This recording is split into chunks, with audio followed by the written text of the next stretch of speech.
We should never have left Afghanistan.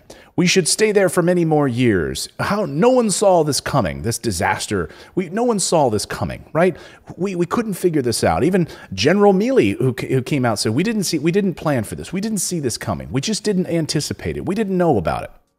Really? You couldn't figure this out? This was not obvious to everyone who is paying attention, who's not bought and sold by the mainstream media and these billionaire defense contractors?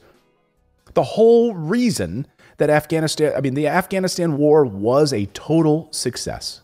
It did exactly what it was supposed to do, right? What was it supposed to do? Let me ask you guys in the chat. What did the war in Afghanistan, what was the success of the war in Afghanistan? Anybody know? Well, what was even our objective? Does anybody know? Like, our objective was to go in, get bin Laden, right? And get out. Yeah, that was it. So if that part of it was a success, right? But what underneath the hood was a success?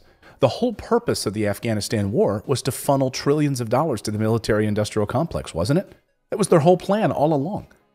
That was absolutely their plan under George W. Bush all along. Did you see the video from Julian Assange yesterday? Oh, no, I missed it. I saw. What did he say? So this was a video from back in, I can't remember when this video was. It was when we initially were going into, I think we'd been there already. He said, we're going to be there for 10 years. He said, all Afghanistan is a way to take money from the American people, from the taxpayers, funnel it to Afghanistan, and funnel it back to the military-industrial complex and their goons. Yeah, that's exactly what happened. So Ron Paul, not Rand Paul, Ron Paul, okay, his father, whom I have a lot of respect for. He's been a guest here on the show. I've interviewed him multiple times. Former presidential candidate. He was also senator. He's been one of the few politicians who has always told the truth. And he's been one of the few politicians who's been staunchly anti-war from the moment he came into office to the moment he left. And he's always warned us against the military-industrial complex. I don't agree with everything that he says, but I absolutely stand lock, stock, and two smoking guns. What is it? I stand lock, stock, and two smoking barrels. Yeah, with him on this issue, which is the military-industrial complex. So here is Ron Paul in a video that's now gone viral over the past few days from exactly 10 years ago, okay? 10 years ago, and I remember this video at the time. I remember when he gave this speech at the time. He was slammed for it, by the way, okay?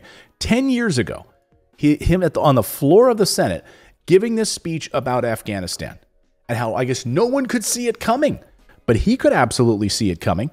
Pretty amazing that here he was 10 years ago and nails it. Watch this.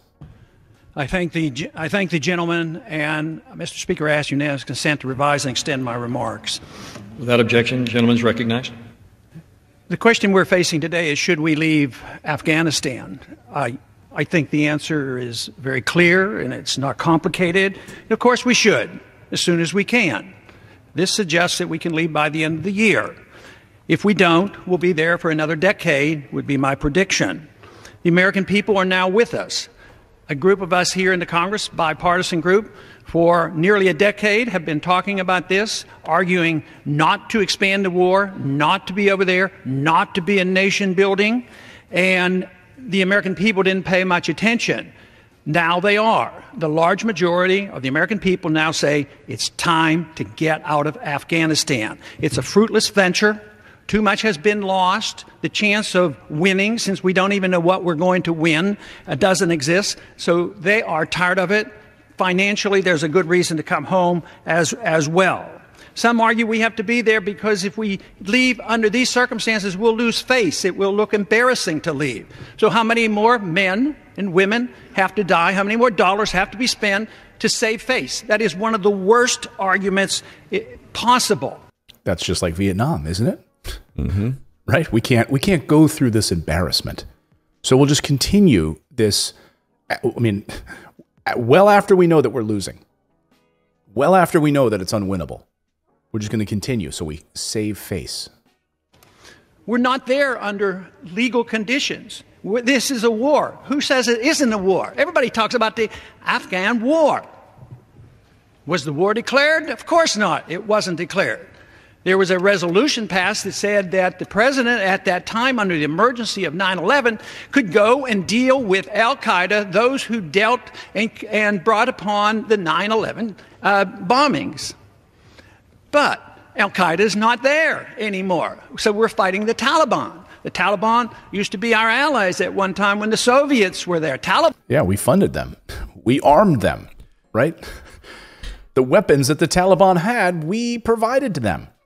Well, and can we also note that it was Al-Qaeda that were the terrorists? The Taliban is not even a terrorist organization. Like, we've actually worked with them. Like, we're, so they're not even labeled a terrorist organization.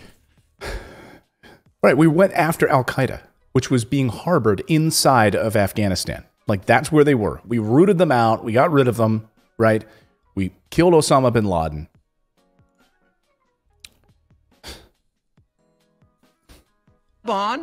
Once their main goal is to keep foreign occupationers out. They want foreigners out of their country. They're not al-Qaeda. Yet most Americans, maybe less so now, but the arguments here on the floor is we got to go after al-Qaeda. This is not a war against al-Qaeda. If anything, it gives the incentive for al-Qaeda to grow in numbers rather than dealing with them. The money issue. We're talking about a lot of money. Huh? How much do we spend in a year? Probably about $130 billion, up to $1 trillion now in this past decade. Later on in the day, we're going to have two votes.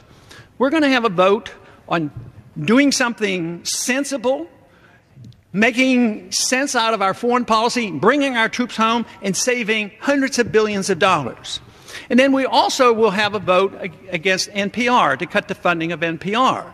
There is a serious question about whether that will even cut one penny, but at least the fiscal conservatives are going to be overwhelmingly in support of slashing NPR, go home and brag about how they're so great fiscal conservatives, and the very most they might save is $10 million. And that's their claim to fame for slashing the budget. At the same time, they won't consider for a minute cutting a real significant amount of money. All empires end for fiscal reasons because they spread themselves too far around the world, and that's what we're facing. We're in the midst of a military conflict that's contributing to this inevitable crisis, and it's financial. And you'd think there'd be a message in the fact of how did the Soviets come down? By doing the very same thing that we're doing, perpetual occupation of a country. We don't need to be occupying Afghanistan or any other country. We don't even need to be considered going into Libya and where else. Fortunately, I guess for those of us who would like to see less of this killing, we will have to quit because we won't be able to afford it. The process that we're going through is following the War Powers Resolution. This is a proper procedure. It's call attention to how we slip into these wars. I have always claimed that it's the way we get into the wars that are the problem. If we would be precise and only go to war with a declaration of war, get with the people behind us, knowing who the enemy is, and fight, win, and get it over with, that would be more legitimate. They don't do it now because the American people wouldn't support it. Nobody's going to declare war against Afghanistan or Iraq or Libya. So we now have been so careless for the past 50 or 60 years that we have, as a Congress and especially a House, we have reneged on our responsibilities. We have avoided our prerogatives of saying that we have the control. We have the control of the purse. We have control of when we're supposed to go to war. And yet the wars continue. They never stop. And yet we are going to be completely brought down to our knees. Completely brought down to our knees. He talks about empires crumbling, and the reason that they crumble, all you need to do is read Jared Diamond's excellent book, Collapse, to look at how empires fall. And what he's talking about is they end up spreading themselves too thin. They're $28 trillion in debt. We have 900 military bases around the world. Yeah, a lot of people don't realize, like the Roman Empire, they were the strongest army, and they had impenetrable forces, yeah. Right? They had the shield thing. Like, they won they expanded so far. And how did they collapse? Financially. They ran out of money and then just completely collapsed. The whole empire gone. And that's what's happening to us. Absolutely. So we don't think that history repeats itself? I mean, absolutely does. No fiat currency in world history has survived, ever. They've all collapsed. But Ron Paul nailing it, hitting the nail on the head 10 years ago. And he says, if we don't get out now, how much longer will we be there? Another decade. And he hit the nail right on the head. Absolutely disgusting. So no one could have predicted it. No one could have predicted how this was going to end. Of course you could have. You absolutely could have. Thanks for subscribing to the channel. You can also become a channel member by going to morninginvest.com/join, where you can stick it to the mainstream media and support independent journalism. We're able to bring you the stories that you won't see on any of the major billionaire-backed networks. Thanks so much. We'll see you next time, everyone.